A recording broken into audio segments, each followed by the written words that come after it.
Aujourd'hui, nous enregistrons depuis le Campo Santo à Perpignan, où se déroule ce mois-ci la 23e édition des Estivales de Perpignan. Tony Gatliff nous en a parlé. Ce soir a lieu le spectacle Django Drum.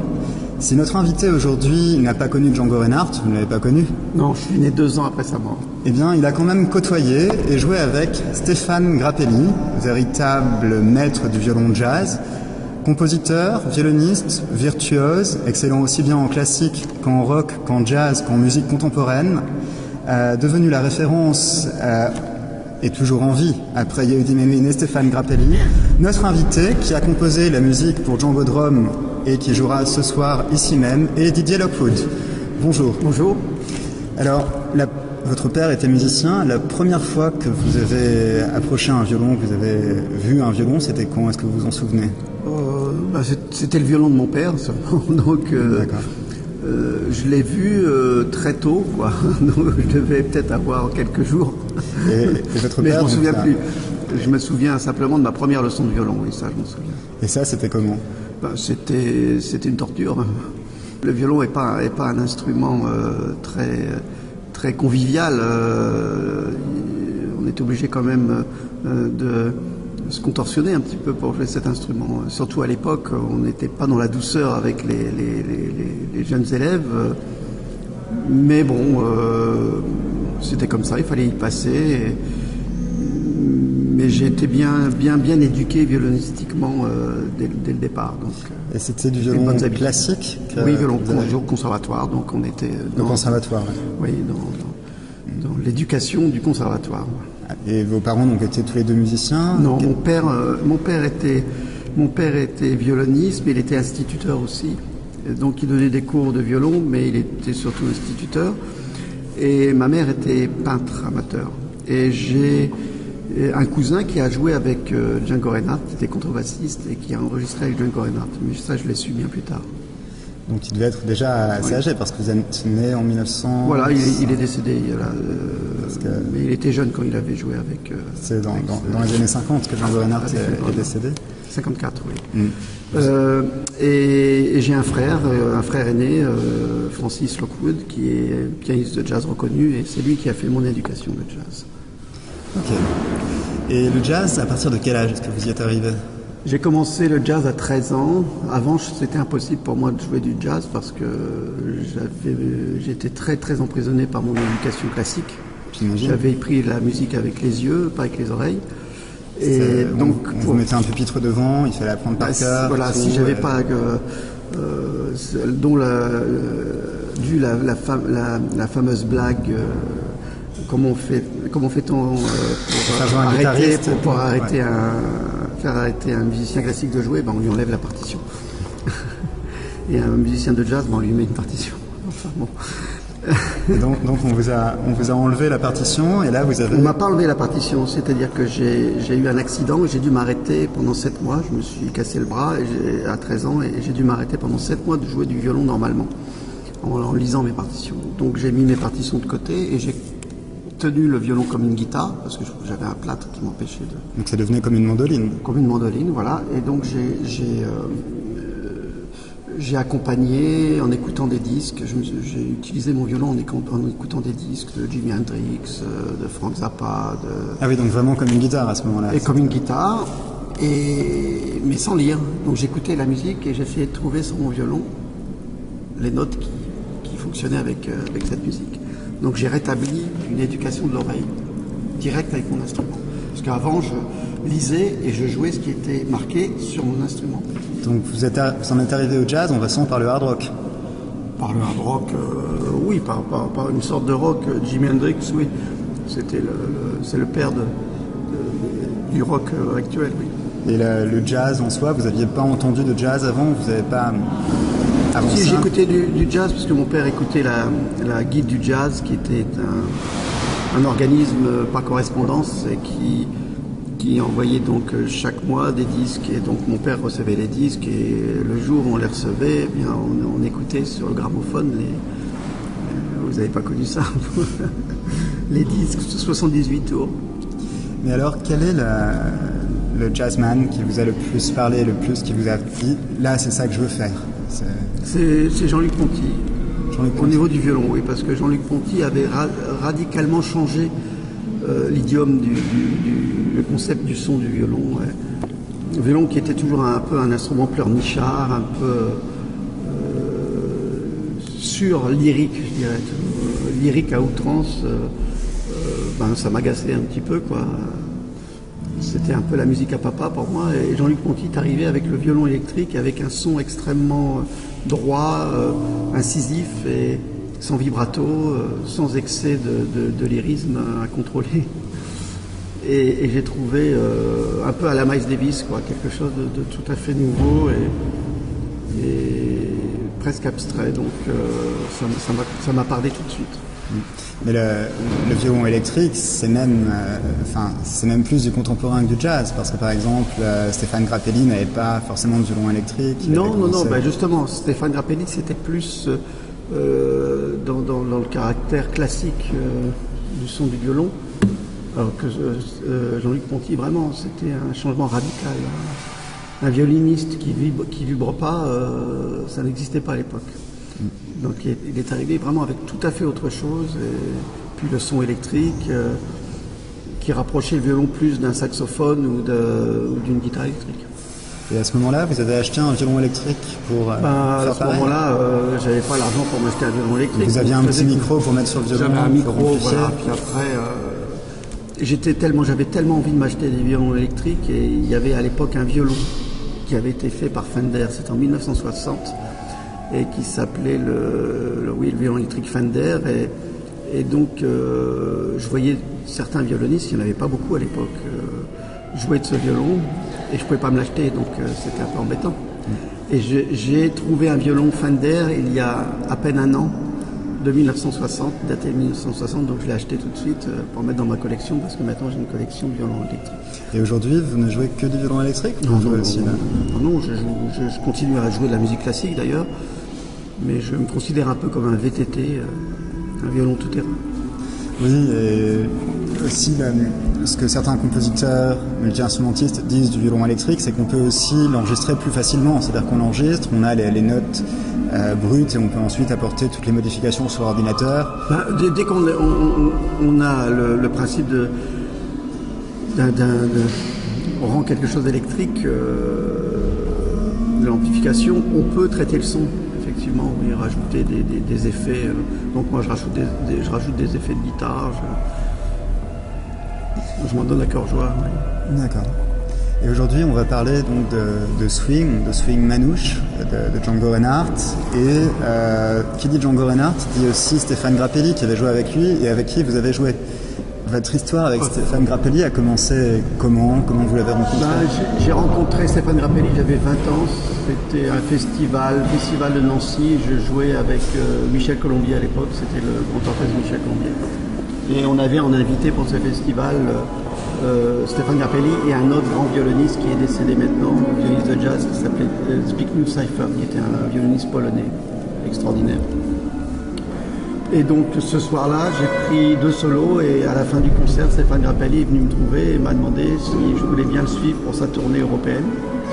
Et la semaine d'après, je me retrouvais à Royal Albert Hall de Londres, avec tous ses amis qui étaient là. Et il y avait même Nigel Kennedy, qui avait 13 ans à l'époque. Stéphane Grappelli, qui se considérait plus comme un pianiste que comme un violoniste d'ailleurs. Il se considérait, oui. Il avait commencé par le piano, oui. Et il avait ensuite évolué vers la... Oui, il faisait la manche avec le violon. Oui. Et ensuite, vous avez fait de la composition? Oui. C'est d'ailleurs j'en fais toujours, oui. Ce soir, on va entendre vos compositions. Non, pas du tout. C'est le boléro de Ravel que vous avez arrangé ce soir. Oui, donc c'est pas ma composition, j'aurais bien aimé. C'est la composition de Ravel, mais arrangée par vous. J'aurais bien aimé signer le boléro de Ravel. Comment est-ce qu'on fait pour arranger un boléro de Ravel? Parce que c'est pas tout à fait swing. J'ai tout dérangé. D'accord. J'ai tout dérangé. J'ai fait un dérangement du boléro de Ravel. C'est improvisation à partir des accords, à partir pas du rythme, parce que le rythme est tout à fait différent. Le rythme, je suis obligé de le garder. C'est le rythme du boléro. Non, il n'est pas ternaire là. Il est pas.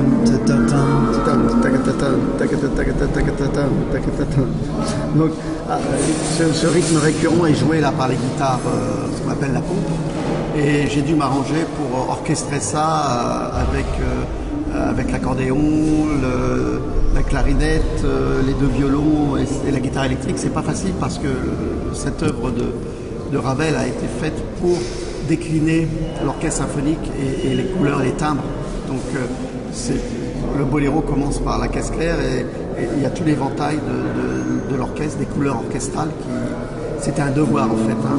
Il avait écrit ça comme un devoir pour ses élèves, pour montrer comment on faisait. Vivaldi faisait pareil aussi au violon.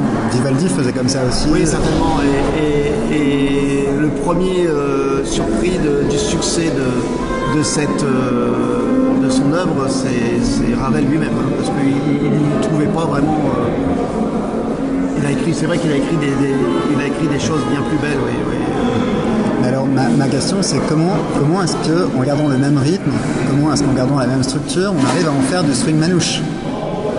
Ah ben là, en ce qui concerne le boléro, on n'a pas essayé de faire du manouche. Ah d'accord, c'est juste garder tel quel. J'avais cru comprendre. Non, on n'a pas. On a gardé le boléro de Ravel, mais arrangé avec une orchestration d'instrumentation manouche. Ensuite, bon, j'ai fait quelques petits débordements, mais qui sont plus rock que rock symphonique que manouche. Puis c'est souvent sur deux accords, donc ça prête plus au rock avec les deux accords qui oui, non, mais là c'est pas. Là justement, parce que dans le boléro de Ravel, il n'y a pas d'harmonisation, hein, c'est modal. Enfin, c'est une gamme et tout est orchestré symétriquement en bloc. Et là, pour la première fois, je crois que je sais pas si ça a été fait, j'ai harmonisé toute la mélodie du boléro. Je lui ai donné une couleur tonale avec des accords un peu sophistiqués, mais qui, je crois pas que ça avait déjà été fait. En tout cas, j'en ai pas eu. C'était Tony Gatliff qui avait eu l'idée de mettre le boléro. Oui. D'où c'est venu? Est-ce que vous savez? Un délire, sûrement. Un délire, sûrement, oui. Il savait pas trop parce que le boléro, pour lui, ça finissait. Alors, il voulait que ça finisse de manière grandiose, quoi. Donc là, j'ai dû mettre le paquet pour que ça finisse grandiose parce que j'ai pas un orchestre symphonique derrière. C'est votre première collaboration avec Tony Gatliff? C'est ma première. C'est ma première participation, en tout cas, à un de ses projets. Et puis là, on travaille sur un projet de film que je lui ai soumis et qui devrait se réaliser l'année prochaine. Et qui est un film sur les violons du monde. Ça s'appellera Violon chant du monde. Et je pars avec lui partout dans le monde à la rencontre des grands violonistes des musiques, de la tradition du violon. Donc sur plus les musiques folkloriques propres à... On va aller même en Chine pour le violon héros qui est le violon chinois, mais toujours en correspondance avec la voix, parce que c'est la voix qui initie le violon. Les différentes formes de violon, les différents instruments aussi, j'imagine. Différents instruments, oui. En Afrique, il y a des formes de violon à 2 cordes ou 1 corde. J'ai vu qu'il existe aussi des sitars, des sortes de sitars qui marchent avec un... Ah oui, corde frottée. Mais oui, il y en a partout. Voilà, mais ce qui est assez incroyable, c'est que chaque tradition vocale initie une tradition violonistique qui est très proche, parce que le violon a été fait pour imiter la voix. Et donc, dans ces contextes-là, on se rend compte que la voix chinoise, par exemple, le violon chinois est très très proche du timbre de la voix chinoise. Le violon indien, dans ses inflexions, est très proche des inflexions de la voix. Alors, on ne sait pas si c'est la voix qui a fait évoluer le violon ou c'est le violon qui a parfois fait évoluer la voix. C'est intéressant ça. Et ça veut dire que si on prend des vieux violons et qu'on compare aujourd'hui aussi au niveau en France, en Europe en général, on peut voir par rapport à un Stradivarius et un violon qui aurait été fait... De toute façon, sous ces formes diverses, puisqu'on a des violons qu'on appelle violons qui ne sont pas des violons comme nous, on considère le violon, mais ce sont des instruments à cordes frottées, avec un archet et une corde.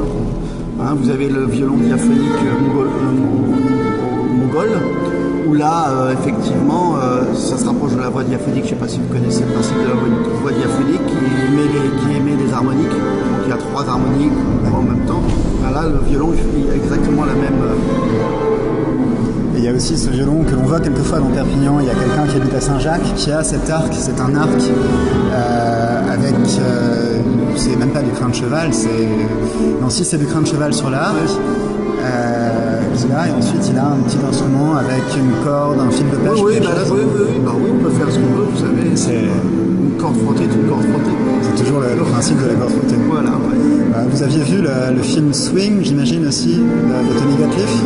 J'ai vu pas mal de choses de Tony Gatliff, surtout la Chaudrome, parce que c'est ça qui m'a déterminé à le prendre comme réalisateur, en tout cas à lui proposer.